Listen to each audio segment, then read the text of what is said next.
कौन ब्रह्मा का पिता है, कौन विष्णु की मां, शंकर का दादा कौन है, हमको दे बता।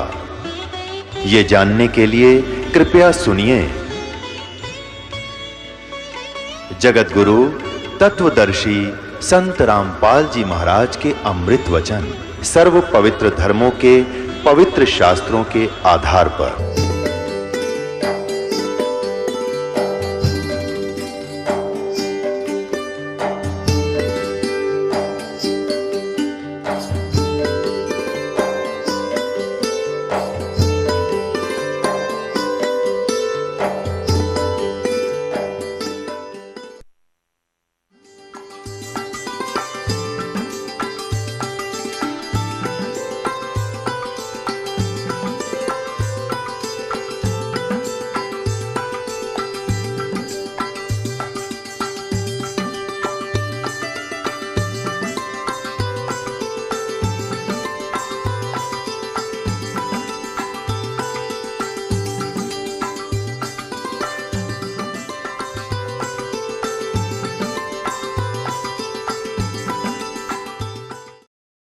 विशेषकर राधा स्वामी पंथ से ही सतलोक की टिकट, सतलोक के नाम पर उपदेश प्रारंभ हुआ और नाम दे रहे हैं सारे ये नरक जाने के। कौन से नाम हैं?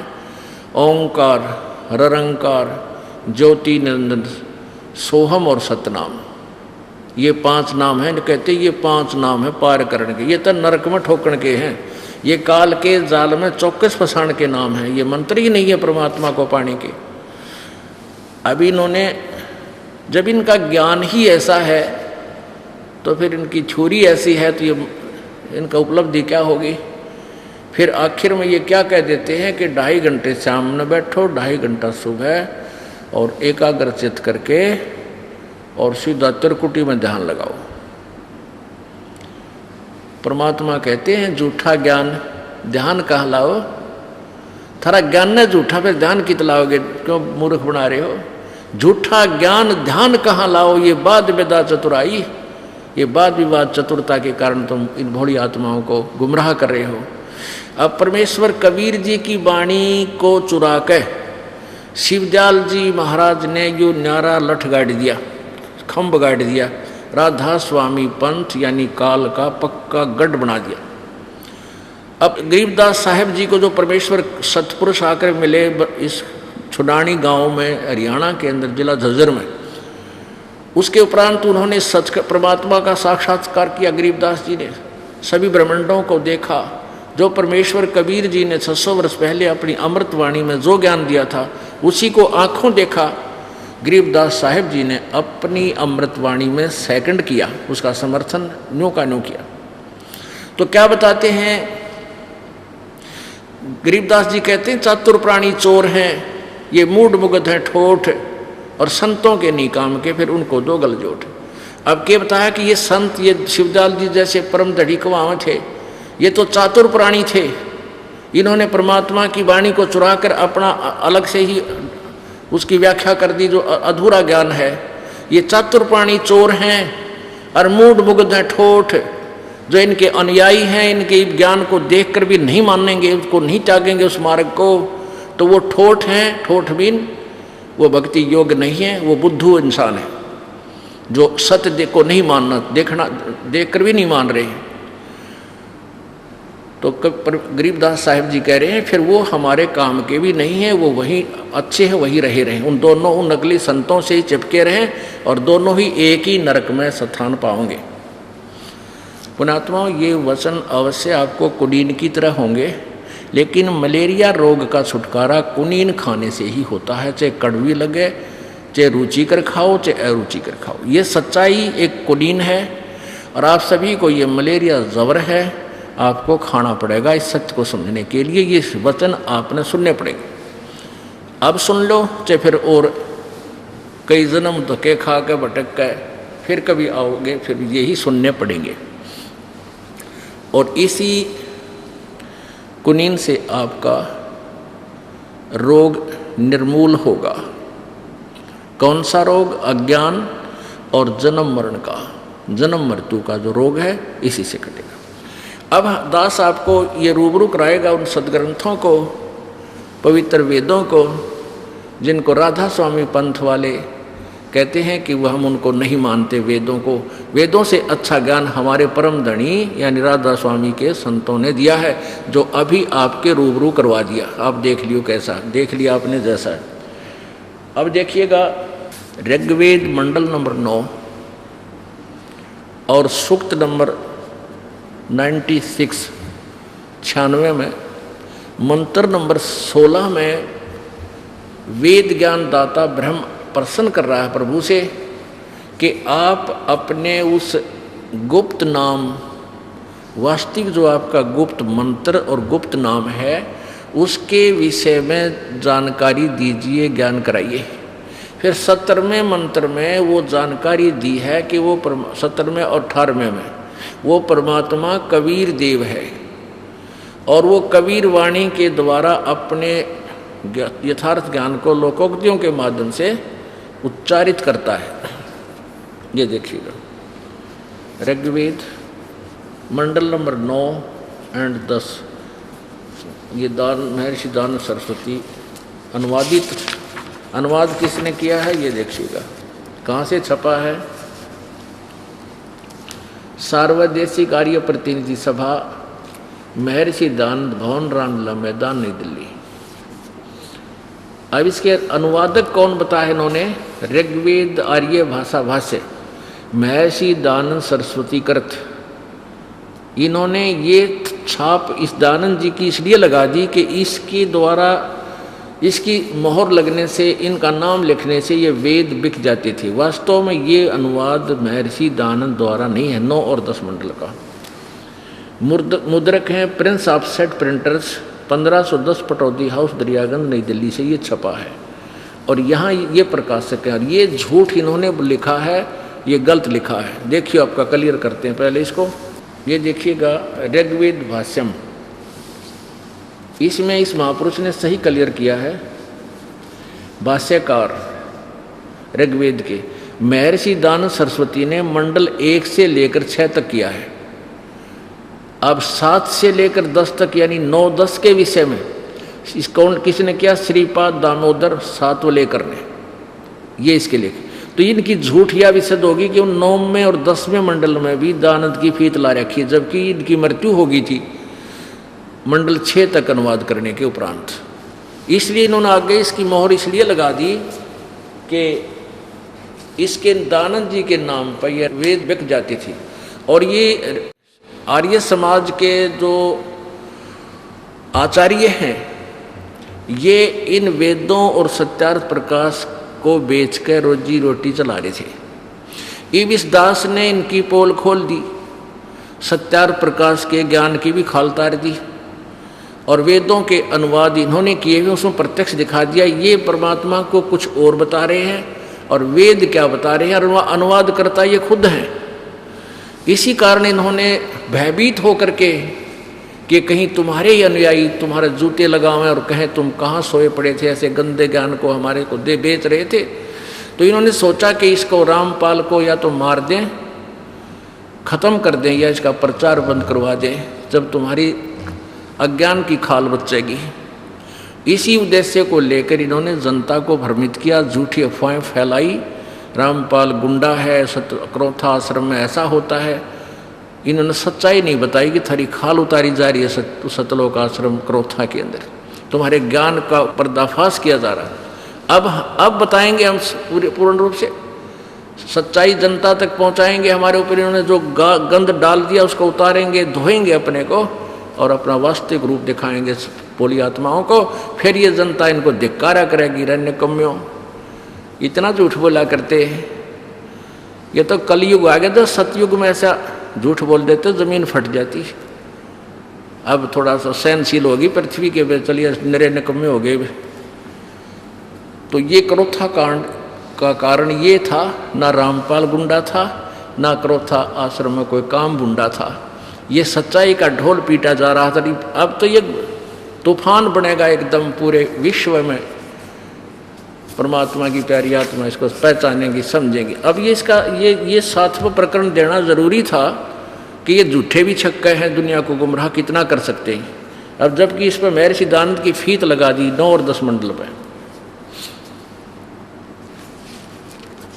ये देखो, प्रकाशक हैं सार्वदेशिक आर्य प्रतिनिधि सभा, महर्षि दयानंद भवन, रामलीला मैदान, नई दिल्ली 2।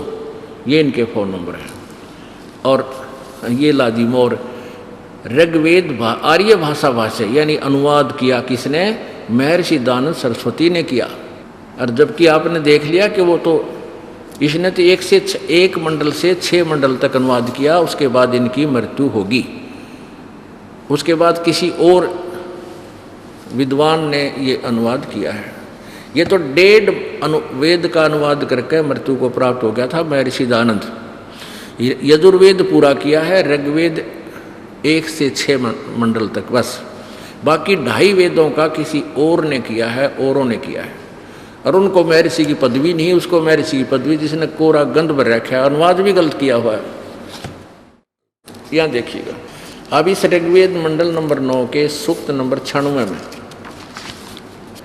ऋग्वेद मंडल नंबर 9 सूक्त 96 और 16 मंत्र में, हे परमात्मन, सर्वोपरि रहस्य श्रेष्ठ, चारु माने श्रेष्ठ, गुह्यम माने रहस्य में, गुह्यम माने रहस्य, सर्वोपरि रहस्य, और चारु माने श्रेष्ठ, नाम माने जो तुम्हारी संज्ञा है। यहाँ लिखना था जो हे परमात्मन आपका जो सर्वश्रेष्ठ नाम है, रहस्य में यानी गुप्त जो श्रेष्ठ नाम है वो आप उसका ज्ञान कराएं। या नाम का इन्होंने नाम ही लिखना था, तुम्हारी संज्ञा लिख दिया। इसका अर्थ है कि परमात्मा आपका जो वास्तविक जो गुप्त नाम है, जो किसी के प्रकाश में नहीं है, उसके बारे में जानकारी दें। आगे देखो, 17वें में इसकी जानकारी दी है। शिशु जगानम हरियंतम मर्जंती शुभंती वहीनम मरुतो गणेन कबीर गिरभी। ये कबीर गिरभी, हम इसको कबीर, इन्होंने कबीर गिरभी का अर्थ लिखा है कबीर वाणी।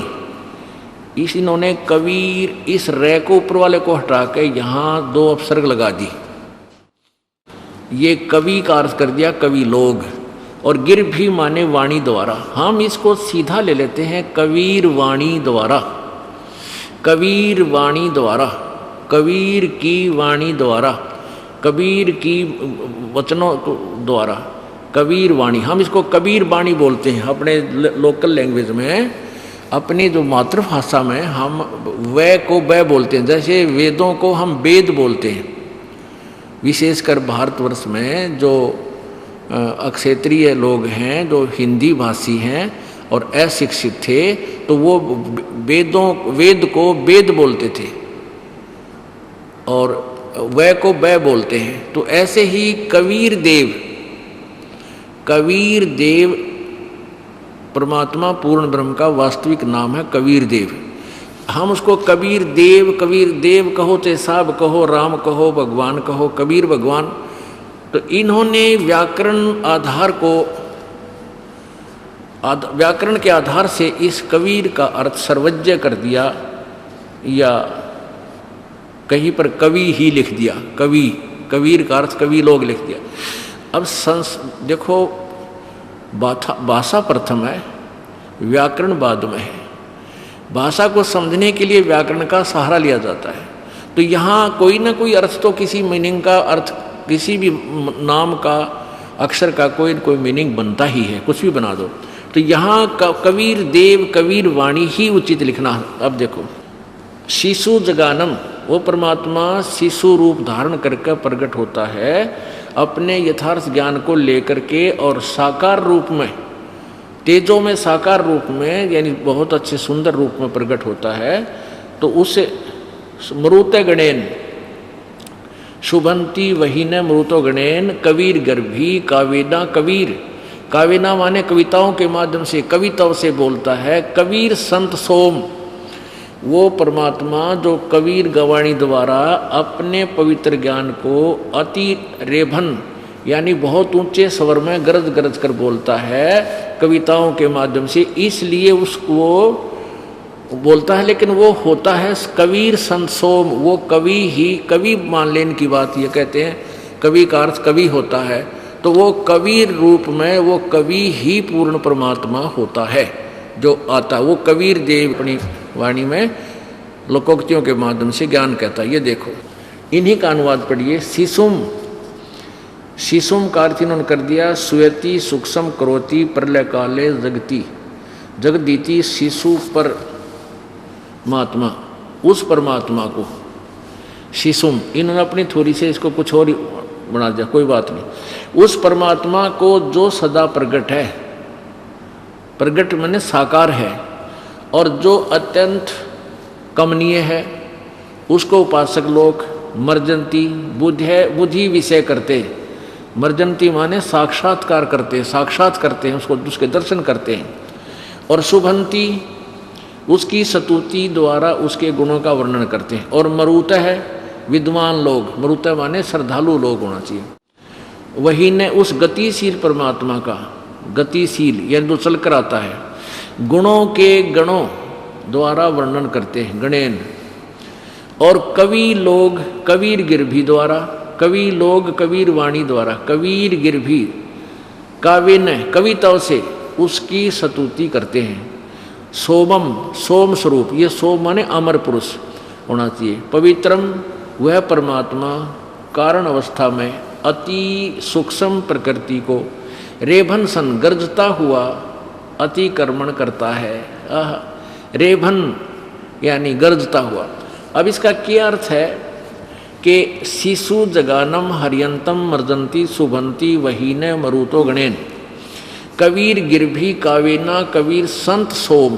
अब कबीर गिरभी तो यहाँ आ गया, वो कबीर वाणी, और कावेना माने कविताओं से, इन्होंने किया है कविताओं से, यानी रेभन माने गरजता हुआ, उच्चारण करता है। रेभन माने गरज के बोलना, ऊंची आवाज में बोलना। इसका सोम माने अमर पुरुष होता है, सोम माने अमर पुरुष होना चाहिए। पवित्र परमात्मा, अमर स्वरूप पवित्र परमात्मा। तो ये जो कविताओं के माध्यम से, कविताओं से वो कबीर वाणी द्वारा अपनी महिमा आप ही ऊंचे स्वर में बोलता है, इसका अर्थ ये बनता है। इन्होंने गलत अनुवाद किया है। और जिस कारण से आगे देखो 18वें मंत्र में स्पष्ट किया है कि वो जो वाणी, उस कबीर वाणी कबीर रूप में प्रगट संत या ऋषि कहो, संत कहो, उसके द्वारा जो ऋषि कृत, जैसे अभी आपने दानंद कृत लिखा था, स्वामी दानंद कृत, दानंद के द्वारा किया गया, तो ऐसे उस ऋषि कृत उस वाणी को उसके अनुयायी बहुत ही, अनुयायियों के लिए बहुत ही अच्छी होती है। और जिस कारण से वो कविताओं के माध्यम से अपना ज्ञान प्रचार करने के कारण एक प्रसिद्ध कवियों में से भी एक होता है, लेकिन वो होता है भगवान, वो कबीर, वो अमर पुरुष होता है। यहाँ देखो अब 17वां आपने देख लिया। अब 18वें में क्या लिखा है? ऋषि मना ये ऋषि कर्थ सवरसा सहसरणीथ है पदवी कवि नाम। वो कवियों की कवि नाम माने प्रसिद्ध कवियों में से पदवी भी, एक कवि की पदवी भी प्राप्त करता है। और तृतीयम धामम महिष्य शिष्य शिशा संत सोम विराजमान राजती स्तूप। इसका अनुवाद इन्होंने यहाँ किया है। सोम माने ये ठीक है, सोम, सोम स्वरूप परमात्मा पालन की इच्छा करता हुआ जो महान परमात्मा तृतीयम धाम, ये संस्कृत है, इसका आप आसानी से अनुवाद कर सकते हो, तृतीयम धाम। इन्होंने उलझाने के लिए क्या लिखा है? देवयान और पितृयान, इन दोनों से पृथक तीसरा जो मुक्ति धाम है उसमें विराजम, विराजमान। अब इन जो भाषा का संबंधित अनुवाद है वो तो हो चुका, वो विराजमान है। इन्होंने आगे डाल दिया जो ज्ञान योगी है उसको अनुराजती प्रकाश करने वाला है। अब ज्ञान योगी की गया, इसमें महिमा भगवान की चल रही है, यह ज्ञान योगी डाल दिया। इसका सीधा अर्थ है कि वो परमात्मा पालन की इच्छा करता हुआ, यानी तीनों लोकों में प्रवेश करके सबका धारण पोषण करने की इच्छा से वह महान परमात्मा तृतीयम धामम विराजम, ये संस्कृत है। तृतीयम धामम विराजम, उस तीसरे धाम में विराजमान है, वहाँ एक देशीय है। अब देखो ऋषिकृत,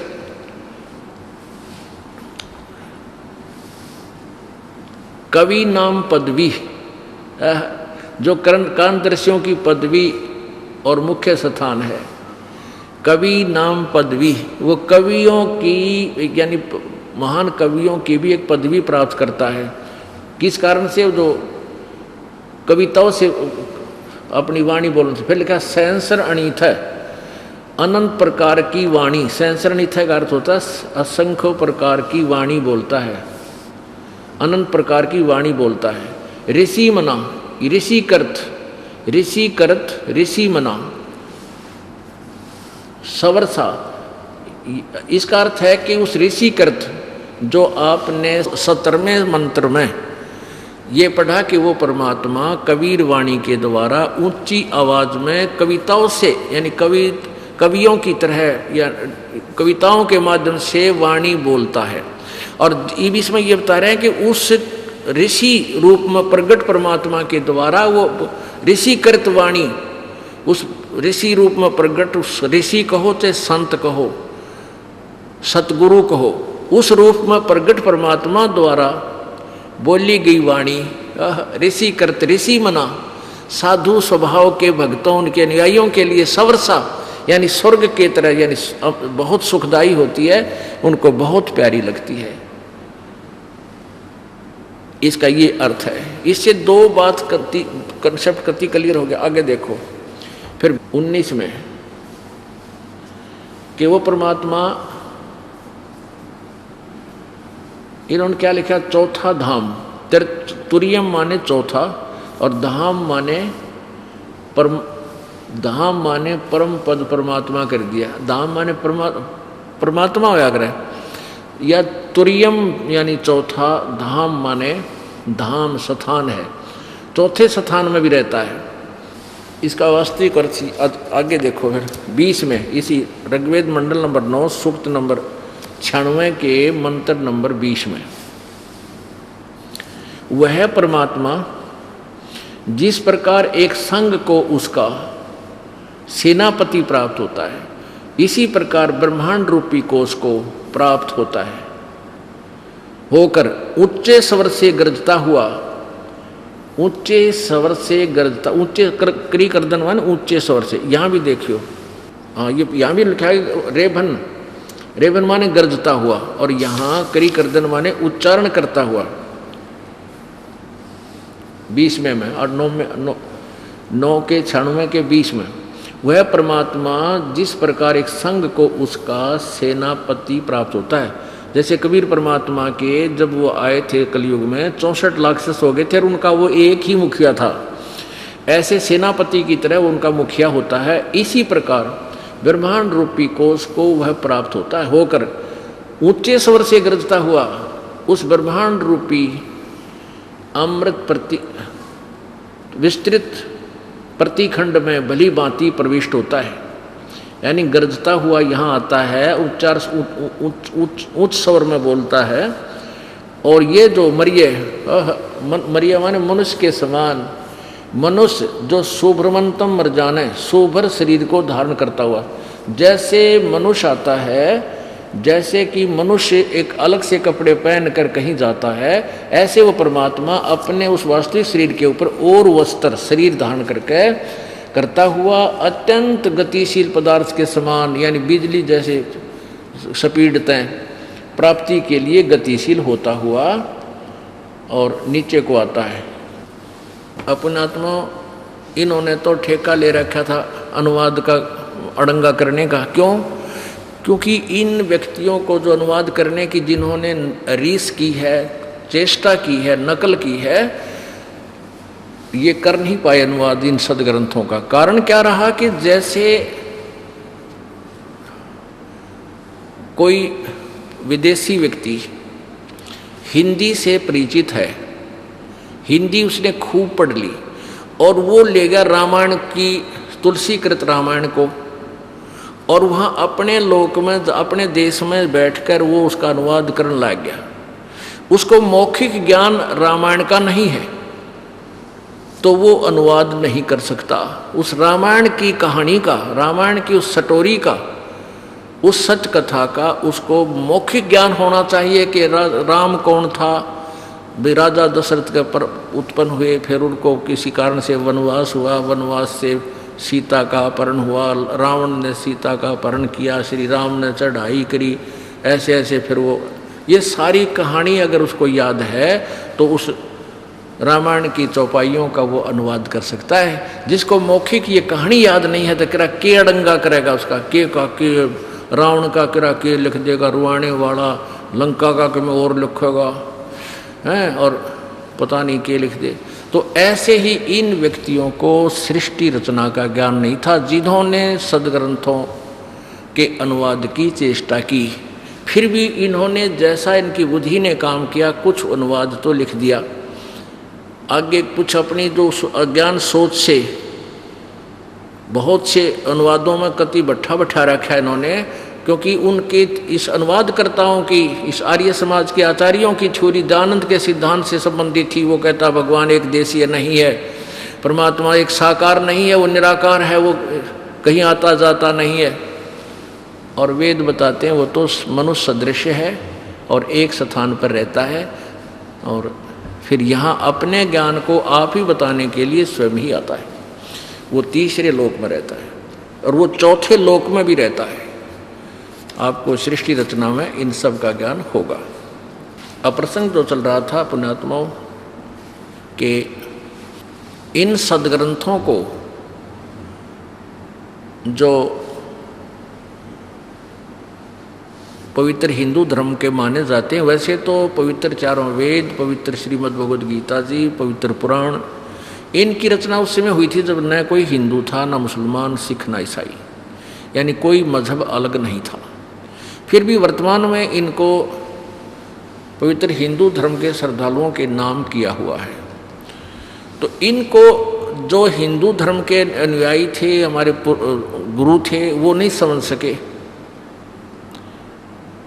और जबकि इनके अंदर उस परमात्मा की महिमा, जैसे परमेश्वर ने 600 वर्ष पहले आकर बताया था उस कबीर देव ने कि वेद मेरा भेद है, मैं ना वेदन के माही, और जौन वेद से मैं मिलूँ ये वेद जानते नहीं। यानी मेरे इन वेदों, चारों वेद मेरी ही महिमा का गुणगान कर रहे हैं, मैं इन वेदों में नहीं हूँ, यानी इन वेदों में वर्णित विधि से मेरी प्राप्ति नहीं हो सकती। और जौन वेद से मैं मिलूँ ये वेद जानते ना। गीता जी अध्याय नंबर 4 के श्लोक नंबर 32 में बताया है कि जो अध्याय नंबर 4 के 25 से लेकर 30-31 तक जो ज्ञान दिया गया है, कोई ऐसी साधना करता है, कोई ऐसी साधना करता है, ये ज्ञान इस तरह के और भी बहुत विस्तार के साथ उस सच्चिदानंद घन की वाणी में और बहुत से अनुष्ठान लिखे हैं, और वो तत्व ज्ञान है। गीता जी अध्याय नंबर 4 के श्लोक नंबर 34 में कहा है कि उस तत्व ज्ञान को जो सच्चिदानंद घन की वाणी में लिखा है, किसी तत्वदर्शी संतों को जाकर पूछ, नम्र भाव से उनसे प्रश्न कर, फिर वो तत्वदर्शी संत तुझे उस परमेश्वर के बारे में जानकारी देंगे। इससे सिद्ध है कि यदि गीता जी में कंप्लीट ज्ञान होता, नॉलेज होता, तो गीता ज्ञानदाता किसी और को नहीं मार्गदर्शन और के लिए जाने के लिए नहीं कहता, क्योंकि वो जो लिखना था, जो जानता था, जितना उसको ज्ञान था, गीता जी में लिपिबद्ध कर दिया। इससे भिन्न है वो ज्ञान, और वो सच्चिदानंद घन की वाणी में है। इन्होंने अनुवादकर्ताओं ने गीता प्रेस गोरखपुर से प्रकाशित पुस्तकों में, या वो अन्य जितने भी हैं जिन आज तक इस दास के ज्ञान ने अनुवाद किया गीता जी का, उससे पहले जिन्होंने अनुवाद किया है वो सभी ने एक ही की दूसरे की नकल कर रखी है। तो इन्होंने गीता जी अध्याय नंबर 4 के श्लोक नंबर 32 में जो ब्रह्मणे का अर्थ किया है वो वेद की वाणी कर दिया। वेद, ब्रह्मणे का अर्थ वेद कर दिया, जबकि ब्रह्मणे का अर्थ 17वें अध्याय के 23वें श्लोक में ये स्वयं ही सच्चिदानंद घन ब्रह्म करते हैं, ये सही है। तो यहाँ लिखना था ब्रह्मणे मुखे, ब्रह्मणे मुखे का अर्थ इन्होंने अनुवाद किया है वेद की वाणी, नहीं, ये लिखना था सच्चिदानंद घन की वाणी में, यानी उसके मुखारविंद से उच्चारित उस अमृतवाणी में, कबीर वाणी में वो विस्तार से ज्ञान लिखा है। उसको किसी तत्वदर्शी संत से जाकर पूछ, उसे समझ, तो वो तत्वदर्शी संत कैसा होता है वो 15वें अध्याय के प्रथम मंत्र बताया है कि उल्टे लटके हुए संसार रूपी वृक्ष के विषय में सभी विभाग जो संत बता देगा। तना किसको कहते हैं, जड़ कौन है, और टहनी कौन है, डार कौन है, शाखा कौन है, पत्ते कौन है, सवेदवित, वो वेद के तात्पर्य को जानने वाला है, वो तत्वदर्शी संत है। एक झलक ये भी देखिए पुण्यात्माओं, ये एक ऐसा सामूहिक शिक्षा स्थल है जिसमें प्रथम कक्षा से लेकर और पीएचडी तक के बच्चों का इस सामूहिक स्थल पर और ऐसे ही सामूहिक तौर से ज्ञान दिया जाता है।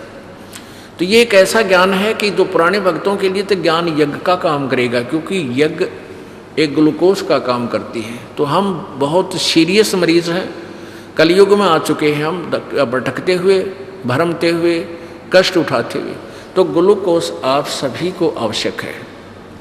तो रह कर ये ज्ञान इसलिए बताया जाता है कि जो अज्ञान हमने सुन रखा है वो हमारे हृदय से हट जा।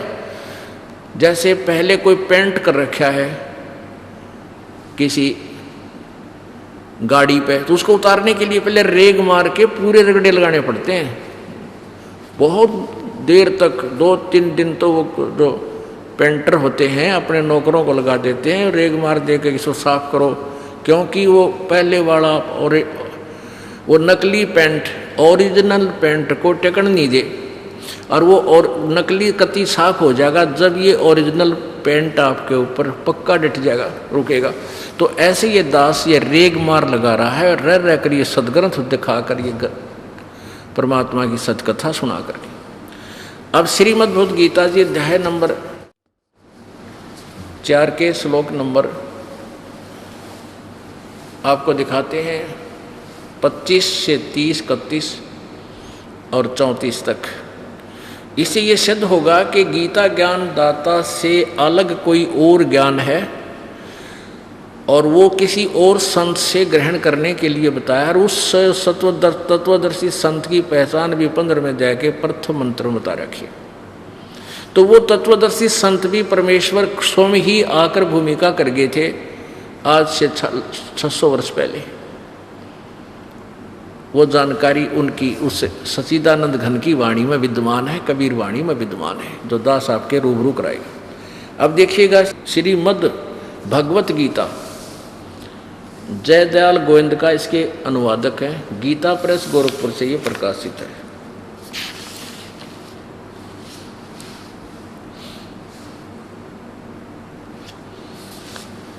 ये है जयदयाल गोविंद का, ये इनके साइन है, जयदयाल गोविंद का निवेदक, इन्होंने अपने हाथ से लिखा है। अध्याय नंबर 4 के श्लोक नंबर 25 से प्रारंभ करेंगे। ये देखिएगा इसमें क्या वर्णन किया है कि कोई ऐसी साधना करता है, कोई ऐसी साधना करता है, अध्याय नंबर 4 का और श्लोक 25।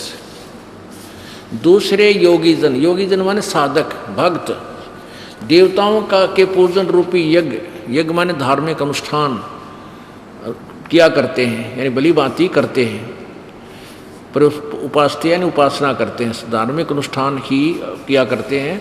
और अन्य योगीजन, अन्य साधक ब्रह्म अग्नौ यानी ब्रह्म को ही उसी की लगन में, ब्रह्म अग्नि में लगे रहते हैं, पर ब्रह्म परमात्मा रूप अग्नि में वो अभेद दर्शन रूप यज्ञ माने साधना द्वारा ही आत्म रूप यज्ञ का हवन किया करते हैं, यानी ये ब्रह्म तक ही सीमित है।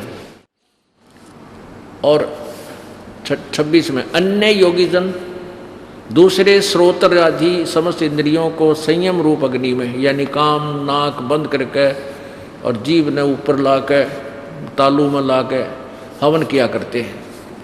और दूसरे योगीजन शब्द आदि यानी कान बंद करके शब्द सुनना या विषय विकारों को ही रोकने में लगे रहना, इंद्रिय रूप अग्नि में समस्त विषयों को इंद्रिय रूप अग्नि में हवन किया करते हैं। 27 में दूसरे योगीजन इंद्रियों की संपूर्ण क्रियाओं को और प्राणों की समस्त क्रियाओं को यानी श्वास की क्रियाओं को ज्ञान से प्रकाशित आत्म संयम रूप योग अग्नि में हवन किया करते हैं। कोई आत्म संयम करते रहते हैं, जैसे कोई ज्ञान प्रकाश करते हैं, यानी वो अपना प्रवक्ता बन जाते हैं 28 में। और दूसरे द्रव्य संबंधी यज्ञ करने वाले, द्रव्य यानी दान धन देते हैं, कि तो धर्मशाला बनवा दी, कि तो भंडारे करवा दिए हैं, कि तो कुछ और इस तरह के वो द्रव्य यज्ञ भंडारे कर दिए, इस तरह करते रहते हैं। और तपस्या रूप यज्ञ करते हैं, कुछ तपस्या का ही अनुष्ठान तपस्या करते हैं, घोर तप करते हैं। तो ऐसा कितने ही योग रूप यानी कुछ योग अभ्यास ही करते रहते हैं, कितने ही अहिंसा आदि तीक्ष्ण व्रतों से युक्त यत्नशील पुरुष। ये अहिंसा आदि तीक्ष्ण व्रत, जैसे मुंह पर पट्टी बांध के नंगे पैरों घूमना देखे होंगे आपने जैनी लोग, तो वो ऐसे करते रहते हैं। और कुछ स्वाध्याय रूपी ज्ञान यज्ञ करने वाले, स्वाध्याय रूपी ज्ञान यज्ञ, ये भी क्लियर लिख दिया इसमें कि जो स्वाध्याय करते हैं, डेली कोई एक गीता के एक अध्याय का पाठ करते हैं या कोई एक श्लोक कोई बार बार रिपीट करते हैं, तो वो ज्ञान यज्ञ है। स्वाध्याय यानी डेली पाठ करते ही रहते हैं, इस तरह की साधना करते हैं। 29-30 में क्या कहा है, दूसरे कितने योगी जन अपान वायु में प्राण वायु को हवन करते हैं, जैसे श्वासों की क्रिया को केवल देखते रहते हैं, और दूसरे प्राण वायु में अपान वायु को हवन करते हैं। और कितने ही नियमित आहार अल्पाहारी होते हैं, और प्राणायाम प्रयाण पुरुष प्राण और अपान की गति को रोककर प्राणों में ही हवन किया करते हैं। और ये सभी साधक यज्ञों द्वारा पापों का नाश करने वाले यज्ञों को जानने वाले हैं। इनका अर्थ वास्तव में ये है कि जो साधना ये कर रहे हैं, ये अपनी अपनी साधना को पाप नाशक जानते हैं। अपने आत्मा जो भी जैसी साधना कर रहा है और उसको ये पता लग जाए कि यह पाप नाशक नहीं है, सुख लाभदायक नहीं है, तो कौन करे। तो जो भी जैसी साधना, जैसे दास पहले हनुमान जी का पुजारी था, गीता जी का नित्य पाठ किया करता था, और भी पुराणों को पढ़ते थे अपना माल उसकी धार्मिकता के कारण, और श्री विष्णु जी के हम पूरे कट्टर उपासक थे। तो वो साधना हम इसलिए करते थे कि ये बहुत अच्छी है, लेकिन ये इसलिए है कि ये सभी अपनी अपनी जो साधना जैसी कर रहा है उसको पाप नाशक जानते हैं, मान कर कर रहे हैं। अभी आगे बताया गया है कि इनके बारे में यथार्थ जानकारी तो उस सच्चिदानंद घन की वाणी में उसमें बहुत विस्तार से लिखा है। उसमें बताया गया है कि ये ठीक हैं या गलत हैं, ये करने के हैं या ना करने के हैं, कर्तव्य क्रम है या अकर्तव्य क्रम है। तो वो सच्चिदानंद घन की वाणी यानी सूक्ष्म वेद में लिखा है, उसमें पता करो। आगे देखो अब 32 में क्या कहा है, अध्याय नंबर 4 का श्लोक नंबर 32। एवं माने इस प्रकार, जो पहले वर्णन किया गया है, इस प्रकार के और भी बहुत तरह के यज्ञ इन्होंने इस ब्रह्मणे मुखे का अर्थ यहाँ गलत कर दिया, वेद की वाणी कर दिया। ये लिखना था ब्रह्मणे माने सच्चिदानंद घन की वाणी में विस्तार से कहे गए। अब ये कंसेप्ट क्लियर करना पड़ेगा, ब्रह्मणे माने क्या अर्थ है, इन्होंने कहा किया है, क्योंकि यहाँ ये विचलित है, इसलिए ब्रह्म का अर्थ वेद कर दिया। ब्रह्मणे का अर्थ वेद नहीं होता, राजा का अर्थ संविधान नहीं हो सकता। अब 70वें अध्याय में देखो, 70वें अध्याय के 23वें श्लोक में, अध्याय नंबर 17 और श्लोक नंबर 23। ओम तत्सत इति निर्देश है ब्रह्मणे। हमने ये शब्द लेना यहाँ से, ब्रह्मणे का अर्थ देखना है, त्रिविध समर्थ है। यानी यहाँ क्या लिखा है कि ओम का अर्थ ओम किया, तत् का तत्, सत का सत कर दिया। इति माने ऐसे यह है, त्रिविध मान 3 प्रकार का, ब्रह्मणे का अर्थ इन्होंने किया है सच्चिदानंद घन ब्रह्म का नाम कहा गया है। हम आगे ना चले, इतना देखिए, ब्रह्मणे माने सच्चिदानंद घन ब्रह्म, ब्रह्मणे का अर्थ हो गया सच्चिदानंद घन ब्रह्म। यहाँ हम ऐसे ही लिख देंगे, ये देख लेते हैं। अध्याय नंबर 4 के और श्लोक नंबर 32 में ब्रह्मणे सचिद इस प्रकार और बहुत तरह के यज्ञ ब्रह्मणे माने सचिदानंद घन ब्रह्म की, मुखे माने वाणी में, मुख का अर्थ होता है उनके मुख कमल से उच्चरित उस मुख्य ज्ञान में, कबीर परमात्मा के मुखारविंद से उच्चरित वाणी में, सचिदानंद घन की वाणी में विस्तार से कहे गए हैं। उन सब को तू कर्म जान, यानी काम करते करते यानी क्रिया करने से बनते हैं, मन इंद्रिय और शारीरिक क्रियाओं द्वारा संपन्न होने वाले जान। हाँ बिल्कुल ठीक है। इस प्रकार तत्व से जानकर उनके अनुष्ठान द्वारा तू कर्म बंधन से सर्वथा मुक्त हो जाएगा। यानी सचिदानंद घन की वाणी में, कबीर वाणी में जो ज्ञान दिया है उसको तत्व से जानकर, उसको जानकर तत्व से जानकर तो फिर सर्वथा कर्म बंधन से मुक्त हो जाएगा, तेरा पूर्ण मोक्ष होगा। अपने आत्माओं चौथे अध्याय के 33वें श्लोक में ये कहा है कि जो ज्ञान यज्ञ है, 5 यज्ञ हैं, एक यज्ञ है धर्म की, दूसरी यज्ञ है ध्यान, तीसरी यज्ञ हवन की, चौथी यज्ञ प्रणाम और 5वीं यज्ञ ये ज्ञान यज्ञ है। अब इसका ये तात्पर्य है अध्याय नंबर 4 के गीता जी में श्लोक नंबर 33 का कि तू सबसे पहले ज्ञान तत्व ज्ञान को समझ, यानी उस ये ज्ञान यज्ञ है। ज्ञान यज्ञ का अर्थ होता है सदग्रंथों से जानकारी प्राप्त करना, वो तत्व ज्ञान समझना।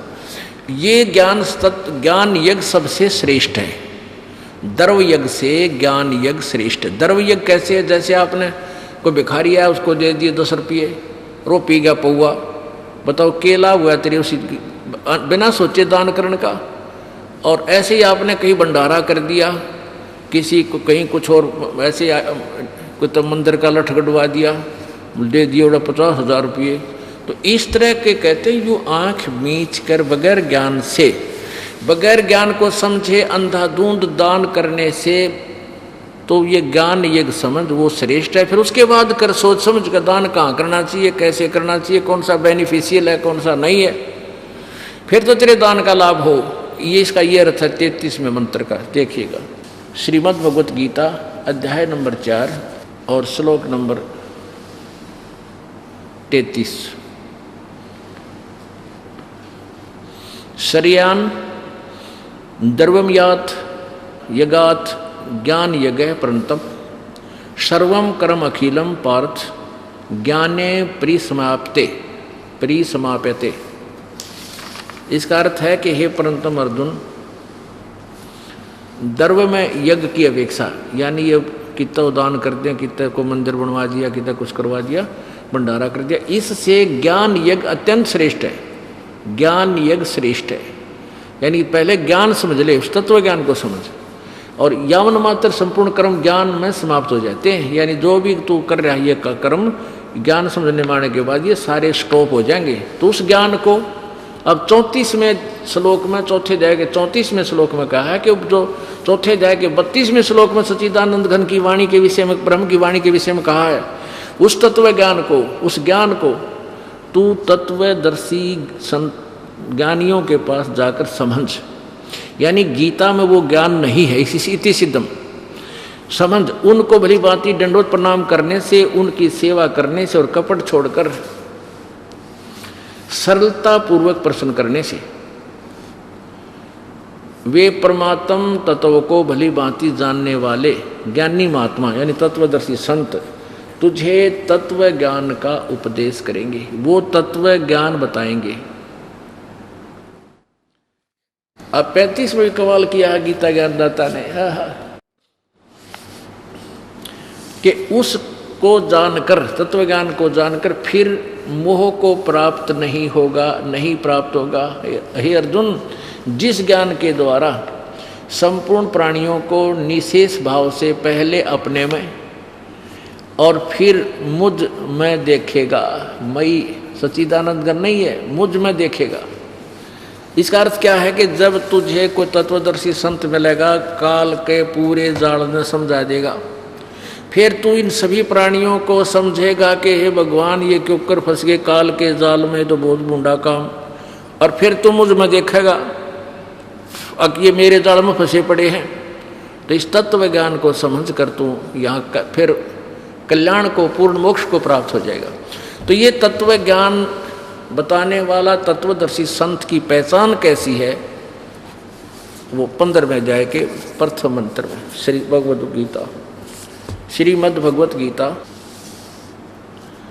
ये जयदयाल गोविंद का इसके अनुवादक है। गीता प्रेस गोरखपुर से प्रकाशित है।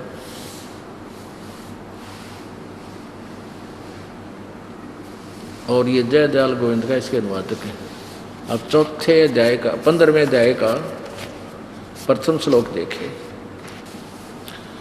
यह है अथ पंचदशो अध्याय, 15वां अध्याय, प्रथम मंत्र। ऊर्ध्व मूलम अध शाखम अश्वत्थम प्राहु अव्यम छंदासी यस्य प्रणानी ये तम वेद स वेदवित। वेद माने जानना भी होता है, ज्ञान होता है, और स वेदवित वो वेद के तात्पर्य को जानने वाला। कौन?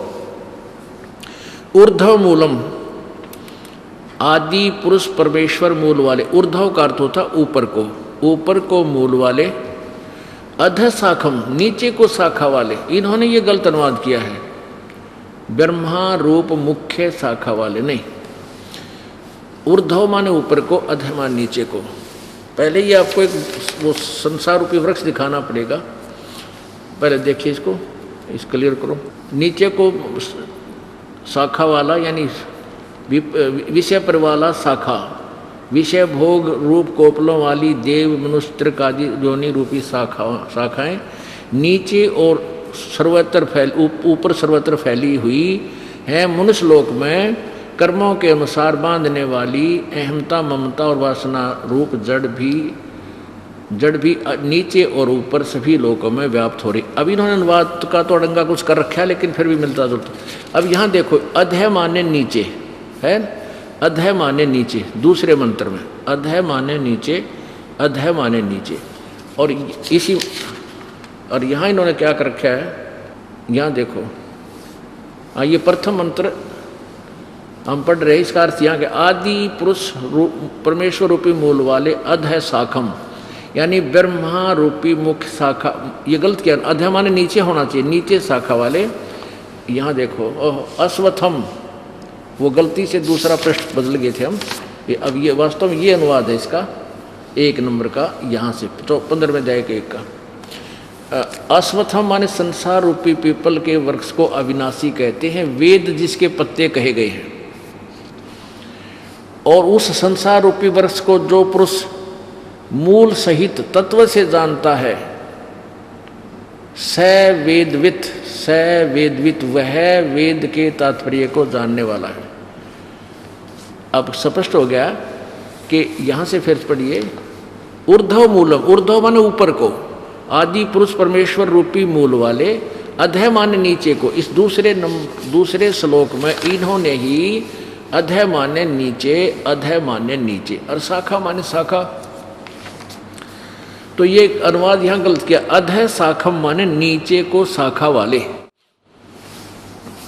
और संसार रूपी पीपल के वृक्ष को अविनाशी कहते हैं, वेद जिसके पत्ते कहे गए हैं। और उस संसार रूपी वृक्ष को जो संत जड़ से लेकर पत्तों तक भिन्न भिन्न बता देगा, तत्व से जानता है, स वेदवित, वह वेद के तात्पर्य को जानने वाला, वो तत्वदर्शी संत है। अब ये भूमिका परमेश्वर कबीर देव जी ने, कबीर साहब जी ने 600 वर्ष पहले स्वयं ही की थी। और उन्होंने आकर बताया था, अक्षर पुरुष एक पेड़ है, निरंजन वाकी डार, और तीनों देवा शाखा है, ये पात्र रूप संसार। ये देखिएगा, ये एक उल्टा लटका हुआ संसार रूपी वृक्ष समझो। अब इसमें क्या बताया है कि ऊपर को मूल जड़ रूपी जो मुख्य ऊपर जड़ है, वो तो पूर्ण परमात्मा है, पूर्ण ब्रह्म है। और नीचे को तीनों, नीचे को शाखा सिर्फ गीता ज्ञान दाता ने इतना बताया है कि ऊपर को तो पूर्ण परमात्मा का संसार रूपी वृक्ष की जड़ है, और नीचे को तीनों शाखा हैं, तीनों गुण रूपी शाखा हैं, और ऊपर जो मूल है वो ऊपर को है। और इसको, इस संसार रूपी वृक्ष का तना कौन है, डार कौन है, शाखा क्या है, इसके विषय में पत्ते कौन है, जो इसके विषय में बतावेगा वो तत्वदर्शी संत है। तो परमेश्वर ने 600 वर्ष पहले आकर बताया था, अक्षर पुरुष एक पेड़ है, निरंजन वा की डार और तीनों देवा शाखा है, ये पात्र संसार।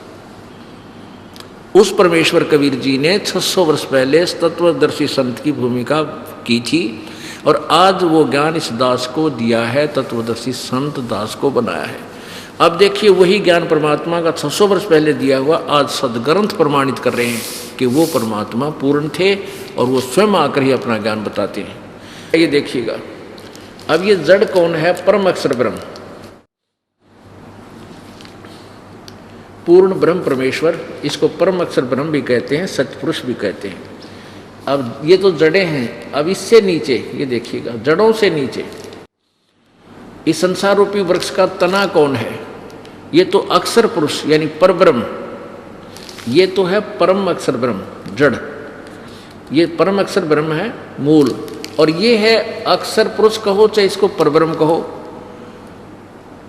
और इसमें से निकला एक मोटी डार, ये ज्योति निरंजन ब्रह्म शर पुरुष है, और इस डार के आगे 3 शाखाएं होगी, रजगुण ब्रह्मा, सतगुण विष्णु जी, तमगुण शिव जी, रजगुण ब्रह्मा जी, सतगुण विष्णु जी, तमगुण शिव जी, और तीनों देवा शाखा है, ब्रह्मा विष्णु महेश तो शाखा है, और ये पात रूप संसार। कितना क्लियर कंसेप्ट कर दिया परमेश्वर कबीर देव जी ने। अब परमात्मा ने स्वयं आकर बताया था, अक्षर पुरुष एक पेड़ है, निरंजन वा की डार और तीनों देवा शाखा है, ये पात रूप संसार। बोलो सतगुरुदेव की जय। आज सुबह के सत्संग में सभी पुण्यात्माएं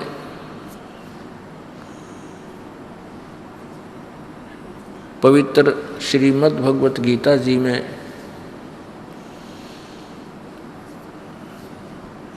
सुन रहे थे कि तत्वदर्शी संत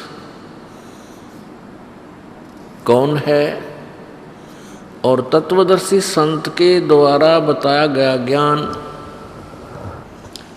श्रीमद् भगवत गीता जी के ज्ञान से अतिरिक्त है, जिसके विषय में गीता ज्ञानदाता प्रभु भी नहीं जानता। उस ज्ञान को सच्चिदानंद घन ब्रह्म की वाणी, कबीर वाणी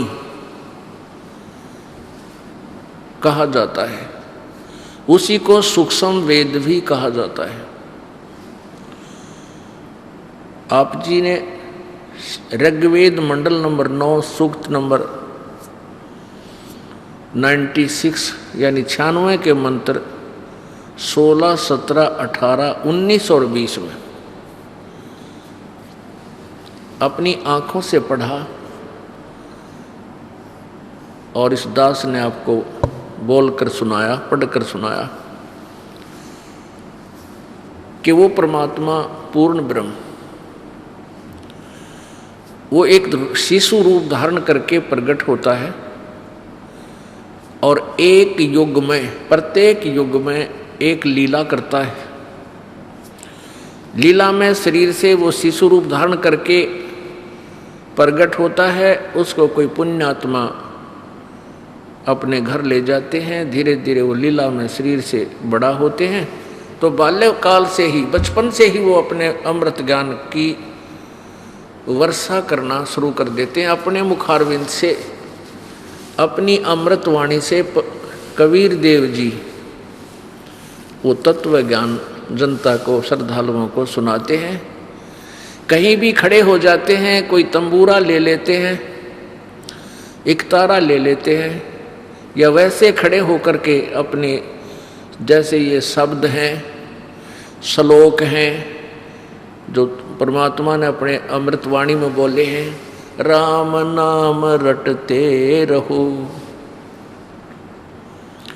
राम नाम रटते रहो जब तक घट में प्राण, कब हो तो दीन दयाल के भनक पड़ेगी कान। कबीर लूट सको तो लूटियो राम नाम की लूट, पीछे फिर पछताओगे हे प्राण जहांगे छूटो। राम रटत कोड़ी भलो चू चू पड़े जो चाम, ये सुंदर शरीर किस काम का जा मुख नाही नाम। राम रटत दारिद्र भलो टूटी घर की छान, वो सुंदर महल किस काम के जहां भक्ति नहीं भगवान। कबीर जिव्या तो वाए भली जो रटे हरि नाम, नहीं तो काट फेंक दियो ये मुख में भलो ना चाम। राम रटत कन्या भली साकट भलो न पूत, जैसे बकरी के गल में गल थना जिसमें दूध ना मूत।